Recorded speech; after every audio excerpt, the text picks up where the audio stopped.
প্রিয় দর্শক শ্রোতা, আসসালামু আলাইকুম। আশা করি ভালো আছেন খারাপ সময়ের মধ্যেও। ইতিহাস কখনো নিরন্তরভাবে চলে যায় না।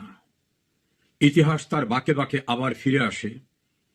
দার্শনিকদের সেই কথার প্রতিফলন ঘটেছে আজ 15 সেপ্টেম্বর 2025 ব্রিটেনের রাজধানী লন্ডনের ট্রাফালগার স্কোয়ারে। কারণ 1971 সনে এই ট্রাফালগার স্কোয়ারে ঐতিহাসিক একটি সমাবেশ হয়েছিল। সেই সমাবেশের চাহিদা ছিল, ডিমান্ড ছিল রিকগনাইজ বাংলাদেশ, বাংলাদেশের স্বীকৃতির দাবিতে। সেদিন ইংল্যান্ডের সাহিত্যিক, সাংবাদিক, রাজনীতিক, কমিউনিটি নেতারা দলমত নির্বিশেষে একত্রিত হয়ে এই ট্রাফালগার স্কোয়ারে সম্মিলিত উচ্চারণ করেছিল, নতুন অভ্যুদয়ের বাংলাদেশকে স্বীকৃতি দিতে হবে। তৎকালীন ব্রিটিশ সরকারও বিষয়টিকে গুরুত্বের সঙ্গে বিবেচনা করেছিলেন। এজন্য পাকিস্তানের কারাগার থেকে স্বাধীন বাংলাদেশের স্থপতি বঙ্গবন্ধু ফিরে আসার পথে লন্ডনে হিথ্রো বিমানবন্দরে তাকে ব্রিটিশের সমস্ত নিয়ম কানুন পরিপন্থী উপায়ে বঙ্গবন্ধুকে আন্তরিকভাবে স্বাগত জানানো হয়েছিল। তৎকালীন সরকারের প্রধান বঙ্গবন্ধুর গাড়ির দরজা খুলে তাকে স্বাগত জানিয়েছিলেন। এটা হচ্ছে একটি দেশের প্রতিষ্ঠাতা, একটি জাতির জনক, একজন বিপ্লবীর প্রতি ব্রিটিশের শ্রদ্ধা। তার ধারাবাহিকতায় ধীরে ধীরে বিশ্বের সব দেশে বাংলাদেশের স্বাধীনতাকে, বাংলাদেশের অভ্যুদয়কে স্বীকৃতি দেওয়ার জন্য প্রচন্ড ঝড়ের মতো আন্দোলন দানা বেঁধে ওঠে। এই ইতিহাসটা মনে করালাম এই কারণে, 2025 সালের 15 সেপ্টেম্বর আজ যখন আমি কথা বলছি, সেই দিনটিতে ট্রাফালগার স্কোয়ারে ইতিহাসের নজিরবিহীন সমাবেশ হয়েছে। ইংল্যান্ডের বিভিন্ন প্রান্ত থেকে, ইউরোপের বিভিন্ন প্রান্ত থেকে প্রবাসী বাঙালিরা ছুটে এসেছে। একটাই তাদের স্লোগান, অবৈধ দখলদার ইউনূসকে পদত্যাগ করতে হবে, ইউনূসের বিচার চাই এবং শেখ হাসিনার সরকার বারবার দরকার। বাংলাদেশে দরকার শেখ হাসিনার সরকার। নেতা কি আছে এই স্লোগানের সঙ্গে? হাজারো কণ্ঠে, হাজার হাজার কণ্ঠে আছে। কোন সে নেতা? শেখ হাসিনা, শেখ হাসিনা। আজকের এই সমাবেশ সম্পর্কে আমি অনেক প্রাপ্তবয়স্ক, অনেক প্রবীণ মানুষ ব্রিটিশের এখান থেকে কৌতূহল উদ্দীপক ভাবে যারা এসেছিলেন তাদের সঙ্গে পৃথক পৃথক ভাবে কথা বলেছি। কারু কারু বয়স 80, কারু বয়স 90। এদেশের বয়স্ক মানুষরা চলাফেরা করে। তারা তাদের স্মৃতি স্মরণ করে বলছেন যে এত বড় সমাবেশ ইতিহাসে কোনোদিন ট্রাফালগার স্কোয়ারে হয়নি। তারা জানতে চেয়েছিলেন এখানে কেন প্রবাসীরা এই সমাবেশ। আমি তাদেরকে তুলে ধরলাম কি কারণে এই সমাবেশ। যে একজন মানুষ অবৈধভাবে জঙ্গি স্টাইলে একটি গণতান্ত্রিক সরকারকে উচ্ছেদ করে জোর জবরদস্তিতে ক্ষমতা দখল করে বাংলাদেশের স্বাধীনতার সময় যারা পরাজিত, সেই পরাজিত শক্তির সঙ্গে ঐক্যবদ্ধ হয়ে এবং বিদেশে একটি রাষ্ট্রের বিভিন্ন রকম পৃষ্ঠপোষকতা, সহযোগিতা নিয়ে স্বাধীন বাংলাদেশটাকে ধ্বংস করার প্রচেষ্টায় লিপ্ত হয়েছে। বাংলাদেশে এখন মানবাধিকার বলতে কিছু নাই, গণতন্ত্র বলতে কিছু নাই, বিচার বিভাগ আজ্ঞাবহ, আইনের শাসন বলতে কিছু নাই এবং বাংলাদেশের মানুষ এখন হিংস্র দানবীয় আক্রমণের শিকার হয়ে মারা যাচ্ছে, যেটাকে মব ভায়োলেন্স বলে। এই বিষয়গুলি শোনার পরে অনেকেই বলল, আমরাও শুনেছি যে বাংলাদেশের একটি সরকারকে উচ্ছেদ করে একজন নোবেল লরিয়েট বসেছে, সে কি এই অবস্থা করেছে? আমি বললাম যে এই ব্রিটেনে তিনি এসেছিলেন, ব্রিটেনের প্রধানমন্ত্রী কেয়ার স্টারমার তার সঙ্গে দেখা করতে অস্বীকৃতি জানিয়েছেন। এখানে তার উপদেষ্টারা অর্থাৎ মন্ত্রী স্ট্যাটাসের লোকরা আসছিল, তারা লাঞ্ছিত হচ্ছে প্রবাসীদের দ্বারা। কেউ জাপানে গেছে, সেখানে লাঞ্ছিত হচ্ছে, কেউ আমেরিকায় গেছে, সেখানে লাঞ্ছিত হচ্ছে। সারা পৃথিবীর যেখানেই তারা যাচ্ছে সেখানে প্রবাসীদের ক্ষোভের শিকার হচ্ছে। আর দেশের অভ্যন্তরে এখন তারা পুলিশ, বিডিআর, আর্মি, র্যাব সবকিছু নিয়েও রাস্তায় বের হতে পারতেছে না এই অবৈধ দখলদাররা।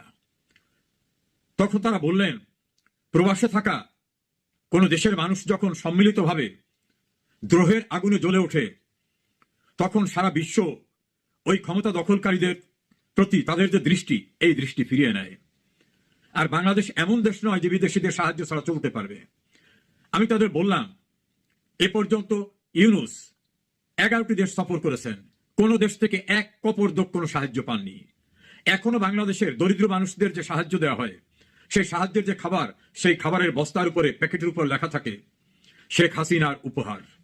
অর্থাৎ 1 বছর আগে শেখ হাসিনাকে জোর করে ক্ষমতার থেকে সরিয়েছে, এখনো তার সংগ্রহ করে রেখে যাওয়া খাবার, সেই খাবারই বন্টন করতে হচ্ছে, নতুন কোথার থেকে কিছু পায়নি। বাংলাদেশে কি পরিমাণে মানুষ বেকার হয়ে গেছে তার একটা তথ্যচিত্র দিলাম, যে বিশ্ব ব্যাংকের রিপোর্ট, এটা বাংলাদেশে আমাদের রিপোর্ট না। কতগুলি কলকারখানা, ইন্ডাস্ট্রি বন্ধ হয়ে গেছে, সে তথ্য তাদেরকে দিলাম। অনেকগুলো মিডিয়া আমার কাছে জানতে চাইলো কি অবস্থা। আমি বললাম যে বাংলাদেশের গণতান্ত্রিক উপায় নির্বাচিত একটি পার্লামেন্টকে অবৈধভাবে ভেঙে দেওয়া হয়েছে, গণতান্ত্রিক উপায় নির্বাচিত সরকারকে উচ্ছেদ করা হয়েছে, সিটি কর্পোরেশন নির্বাচিত জনপ্রতিনিধিদের দ্বারা চলতো সেটাকে একসঙ্গে উচ্ছেদ করে দেওয়া হয়েছে, অপসারণ করা হয়েছে। এভাবে পৌরসভা, উপজেলা, জেলা পরিষদ, ইউনিয়ন পরিষদ সর্বত্রই নির্বাচিত প্রতিষ্ঠানকে ধ্বংস করে দেওয়া হচ্ছে এবং বিচার বিভাগে হামলা করে প্রধান বিচারপতি সহ বিচারপতিদেরকে জোর করে তাড়িয়ে দিয়ে মবের দ্বারা নতুন বিচারপতি নিয়োগ করা হচ্ছে। কোর্টে, জুডিশিয়াল প্রসেসে কারো কোথাও ন্যায় বিচার পাওয়ার মতো অবস্থা নাই। ল এনফোর্সিং এজেন্সির মেম্বারদেরকে, পুলিশদেরকে নির্মমে হত্যা করা হয়েছে এবং তার কোনো বিচার করা যাবে না এমন আইন চালু করা হয়েছে। এসব শুনে তারা বিস্মিত এবং হতবাক হলেন যে এটা কি কোনো সভ্য দেশ? আমি বললাম 30 লক্ষ মানুষের রক্তের বিনিময়ে অর্জিত হয়েছিল এই দেশ। 2 লক্ষ মা বোন সম্ভ্রম দিয়ে দিছিল এই দেশটাকে পাওয়ার জন্য। সেই দেশটি আজকে মবতন্ত্রে, মব ভায়োলেন্সের দ্বারা পরিচালিত হচ্ছে। সে কারণে প্রবাসীরা আজকে ট্রাফেলগার স্কোয়ারে উপস্থিত হয়ে তারা দাবি করছে যে কেউ যেন ইউনুসকে সহায়তা না করে, ইউনুসের ইমিডিয়েট রিজাইন দাবি করছে, তার যে অবৈধ কর্মকাণ্ড, সংবিধান লঙ্ঘনের কর্মকাণ্ড, এজন্য তার বিচার দাবি করছে। আর বারবার যে স্লোগানটা হচ্ছিল সেটা জানতে চাইল। আমি সহ আমার সঙ্গে যারা ছিলেন তারা তাদেরকে অনুবাদ করে শোনালেন, যেখানে হাজার হাজার মানুষ বলতেছে শেখ হাসিনার দরকার বাংলাদেশের ডেভেলপমেন্টকে কন্টিনিউ করার জন্য, শেখ হাসিনাকে দরকার আইনের শাসন প্রতিষ্ঠিত করার জন্য, মানবাধিকারকে প্রতিষ্ঠিত করার জন্য এবং গণতান্ত্রিক প্রক্রিয়াকে আবার প্রতিষ্ঠিত করার জন্য। ওনারা বললেন এইখানেই তোমাদের দেশের অভ্যুদয়ের পরে স্বীকৃতির জন্য সবাই সমবেত হয়েছিল। আজ তোমরা সেখানে ইতিহাসের নজিরবিহীন সংখ্যক মানুষ একত্রিত হয়ে যে দাবি জানিয়েছো, তাতে অনুমিত হয় যে তোমাদের দখলদার যদি কেউ থাকে নিশ্চয় তিনি টিকতে পারবেন না।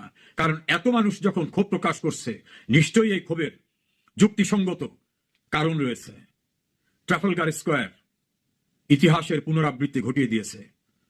1971-এর 8 অগস্টের দাবি ছিল রিকগনাইজ বাংলাদেশ, আর আজকের দাবি resignation of terrorist illegal অকুপায়ার doctor Mohammad Yunus and restore the government of elected Prime Minister Sheikh Hasina. দর্শক শ্রোতা, দেশের অভ্যন্তরে সর্বত্র স্লোগান, মিছিল, রাস্তাঘাটে বেরিয়ে পড়ছে। মানুষ এখন অতিষ্ঠ হয়ে গেছে। রিক্সাওয়ালা, কাজের লোক, নিম্ন মধ্যবিত্ত শ্রমিক সবাই বলছে যে শেখ হাসিনার সময় ভালো ছিলাম, শেখ হাসিনার সময় ভালো ছিলাম। এমনকি যারা টেলিভিশনে শেখ হাসিনার তীব্র সমালোচনা করতেন তারাও বলতেছেন শেখ হাসিনার সময় ভালো ছিলাম, শেখ হাসিনাই ভালো ছিল। এবং এই সরকারকে ভণ্ড, প্রতারক, স্বার্থান্বেষী, জঙ্গি, নানা অভিধায় অভিযুক্ত করতেছেন তারা।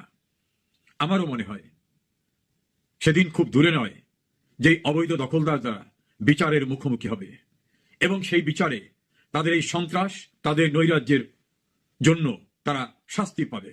নেপালের একটি আন্দোলনে যারা সহিংসতা ঘটিয়েছে, নেপালের অন্তর্বর্তীকালীন সময়ের প্রধানমন্ত্রী, সাবেক প্রধান বিচারপতি বলছেন সহিংসতা যারা করেছে এটা অপরাধ, তাদের বিচার হবে। দাবি জানাতে হবে শান্তিপূর্ণ উপায়ে।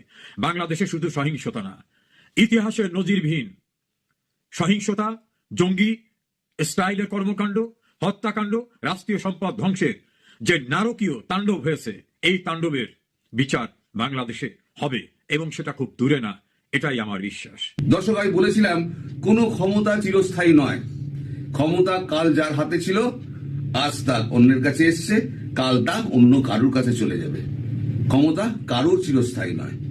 শেখ হাসিনার কাছ থেকে ক্ষমতা কেড়ে নিয়ে ইউনূস যে বসছিল, যে চিরকাল তো ইউনূস মনে করেছিল আমি এখানে চিরকাল আমি বসে থাকবো, আমার এখান থেকে কেউ হারতে পারবে না, আমি টুপি টাপা দিয়ে আমি একেবারে সারা জীবন এখানে হয় প্রধানমন্ত্রী নয় আমি রাষ্ট্রপতি হয়ে থেকে যাব। এখন ইউনূসের গলার কাটা হয়ে গেছে খোদ আমেরিকা। ইউনূস হচ্ছে আমেরিকার গলার কাটা। কারণ ইউনূসকে যে কারণে বসানো হয়েছিল, ইউনূস সেটা করতে ব্যর্থ হয়েছে। আমেরিকার কোনো কাজ, ডিপ স্টেটের কোনো কাজ ইউনুস করতে পারেনি, ফলে আমেরিকা তার উপরে ভীষণ চটে আছে।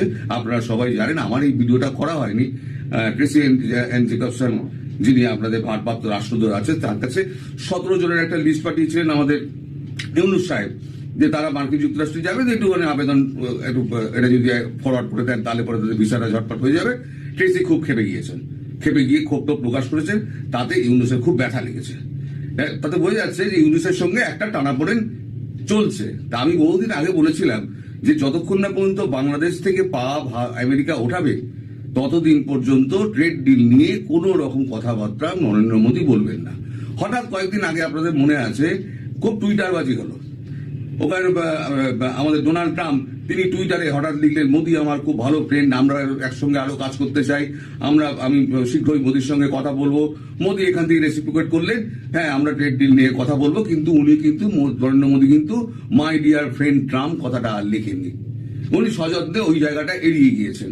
অর্থাৎ তুমি বলেছো, আমি স্বীকার করছি, আমি রেসিপ্রোকেট করলাম, কিন্তু তোমার পুরোপুরি বন্ধু হিসেবে আমি স্বীকৃতি দিচ্ছি না, তার মানে আমি স্বীকৃতি দেবো না। তার মানে ট্রাম্প মেনে নিল যে আমি বাংলাদেশ থেকে পাটা ওঠালাম। তার এবার প্রকৃত উদাহরণ আপনাকে দিচ্ছি, জলজান্ত আপনার দেশের কাগজে বেরিয়েছে, মার্কিন নাগরিক গুপ্তচর বৃত্তির দায়ে ইউনুসের পুলিশ তাকে গ্রেপ্তার করল। আপনাদের কাগজে বেরিয়েছে, সরকার উৎখাতের ষড়যন্ত্রের অভিযোগে মার্কিন নাগরিক রিমান্ডে, ফোনে মিলল বিস্ফোরক তথ্য। ভাবুন অবস্থা। লিখছে কি, রাজধানীর মিন্টো রোডের মন্ত্রীপাড়ায় গাড়িতে করে সন্দেহজনক ঘোরাঘুরির সময় গ্রেপ্তার বাংলাদেশের বংশোদ্ভূত মার্কিন নাগরিক এনায়েত করিম চৌধুরী, 55কে সন্ত্রাস বিরোধী আইনে করা মামলায় 2 দিনের রিমান্ডে নেওয়া হয়েছে। আজ সোমবার 15 সেপ্টেম্বর ঢাকার মেট্রোপলিটন ম্যাজিস্ট্রেট আতিকুর রহমান রিমান্ডে দেওয়ার নির্দেশ দেন। এনায়েত করিমকে কারাগার থেকে আদালতে হাজির করা হয়। এর আগে শনিবার ফৌজদারি কার্যবিধি 54 ধারা মামলায় তাকে আদালতে হাজির করা হয়। ওই মামলায় 7 দিনের রিমান্ডে আবেদন করে পুলিশ। আজ রিমান্ডের আবেদনের পর শুনানির জন্য দিন ধার্য ছিল, তবে সকালে আদালতে হাজির করে তাকে সন্ত্রাস বিরোধী আইনে করা মামলায় গ্রেপ্তার দেখানো হয়। পরে ওই মামলা তদন্ত কর্মকর্তা রমনা থানায় এসআই আবু হানিফ 10 দিনের রিমান্ডের আবেদন করেন। বিকেলে শুনানি শেষে আদালত 2 দিনের রিমান্ড মঞ্জুর করেন। অন্যদিকে 54 ধারায় মামলা থেকে তাকে অব্যাহতি দেওয়া হয়। নিয়মিত মামলা হয় তাকে 54 ধারায় মামলা থেকে অব্যাহতি দেওয়া হয় বলে জানিয়েছেন সংশ্লিষ্ট আইনজীবীরা। পুলিশ জানায় তার কাছে, এবার ভালো করে শুনুন, পুলিশ জানায় তার কাছে থেকে 2টি আইফোন জব্দ করা হয়েছে। প্রাথমিক বিশ্লেষণে ফোন থেকে সরকার উৎখাতের ষড়যন্ত্র সম্পর্কে গোপন তথ্য পাওয়া যায়। পরে তাকে হেফাজতে নেয় পুলিশ। পরে শনিবার 54 ধারায় গ্রেপ্তার করে আদালতে পাঠানো হয়। এনায়েত করিমের মোবাইলে তার বক্তব্য বিশ্লেষণ করে শনিবার সন্ত্রাস বিরোধী আইনে মামলা করে পুলিশ। মামলায় অভিযোগে বলা হয়েছে, এনায়েত করিমকে গ্রেপ্তারের পর জিজ্ঞাসাবাদে তিনি জানান, বাংলাদেশি বংশোদ্ভূত আমেরিকান নাগরিক তিনি। 6 সেপ্টেম্বর সকাল 9:50 নিউ ইয়র্ক থেকে কাতার এয়ারওয়েজ একটি ফ্লাইটে কলকাতা ঢাকার হযরত শাহজালাল বিমানবন্দরে অবতরণ করেন। জিজ্ঞাসাবাদে ওই ব্যক্তি আরো জানান, তিনি একটি বিশেষ দেশের গোয়েন্দা সংস্থার চুক্তিভিত্তিক এজেন্ট। বর্তমানে বাংলাদেশের অন্তর্বর্তী সরকার খুব নাজুক অবস্থায় আছে এবং সেনাবাহিনীর সঙ্গে তাদের দূরত্ব তৈরি হয়েছে। তিনি বর্তমান সরকারকে পরিবর্তন করে নতুন জাতীয় সরকার বা তত্ত্বাবধায়ক সরকার গঠনের নিমিত্তে কাজ করার জন্য বাংলাদেশে এসেছেন বলে জানান। তিনি 6-7 সেপ্টেম্বর সোনারগাঁও হোটেলে অবস্থান করেন। পরে গুলশানের বর্তমান ঠিকানায় অবস্থান করতে থাকেন। এরই মধ্যে তিনি উচ্চ নীতি নির্ধারক পর্যায়ের একাধিক কর্মকর্তার সঙ্গে এবং বিভিন্ন রাজনৈতিক দলের প্রভাবশালী নেতা ব্যবসায়ী মহলের সঙ্গে গোপন বৈঠক করেন বলে জানান। তিনি আরো জানান, বর্তমান অন্তর্বর্তী সরকারের প্রতি আমেরিকার সরকার হতাশ। তাহলে এবার কি বুঝলেন? আমেরিকা ইউনুসের ওপর থেকে হাত তুলে নিয়েছে। অর্থাৎ আমি যেটা বলেছিলাম যে নরেন্দ্র মোদী বলেছেন, বাংলাদেশ থেকে পা ওঠাও, পা না ওঠানো পর্যন্ত আমি কোন রকম ট্রেড ডিল করব না। তার প্রথম এটা মানে পাটা উঠিয়ে নিয়েছে বলে এখন ইউনুস বুঝতে পারছে আমার মাথার উপর থেকে আমেরিকার হাত উঠে গিয়েছে, ট্রাম্প আর অন্য কেউ সিআইএ আমার সাহায্য করবে না, ফলে আমাকে এখন উৎখাতের চেষ্টা করছে। তা যে উৎখাতের চেষ্টা করছে তাকে আগে ধরো। এবার সে পুলিশ দিয়ে তাকে ধরিয়েছে। যদি তাই নাই হতো, যদি আমেরিকার হাত যদি মাথার উপরে থাকতো, তাহলে ইউনুসের সাহস হতো এই ভদ্রলোককে, ইকবাল করিমকে ধরতে, এনায়েত করিমকে ধরতে? সাহস হতো না। আসলে গেম পুরো ঘুরে গেছে, ভারত পুরো গেম ঘুরিয়ে দিয়েছে।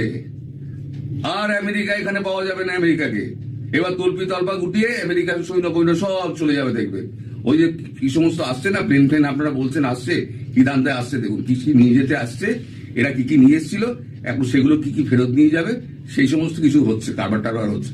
যদি মানে সহজ সরল ব্যাপার হতো, তাহলে এই মার্কিন নাগরিক যে আছে বা বাংলাদেশি বংশোদ্ভূত হলো মার্কিন নাগরিক, তো মার্কিন নাগরিককে বাংলাদেশে ইউনুসের মতো এক দুর্বল সরকার সে আটকে দেবে, এটা হতে পারে না। ফলে ওই যে আমি বললাম যে কোনো কিছু স্থায়ী নয়।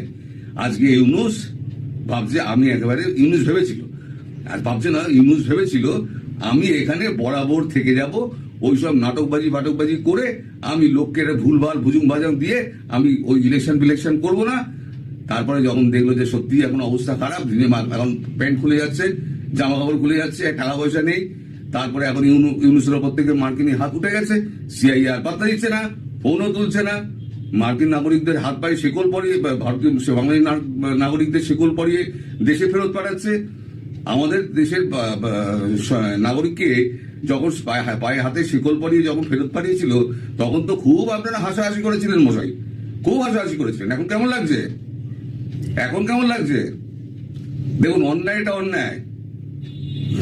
মার্কিন নাগরিকদের, মার্কিন সরকারের এই অন্য দেশের নাগরিকদের প্রতি, সে দেশের নাগরিক হোক না কেন, সে সম্মানীয়।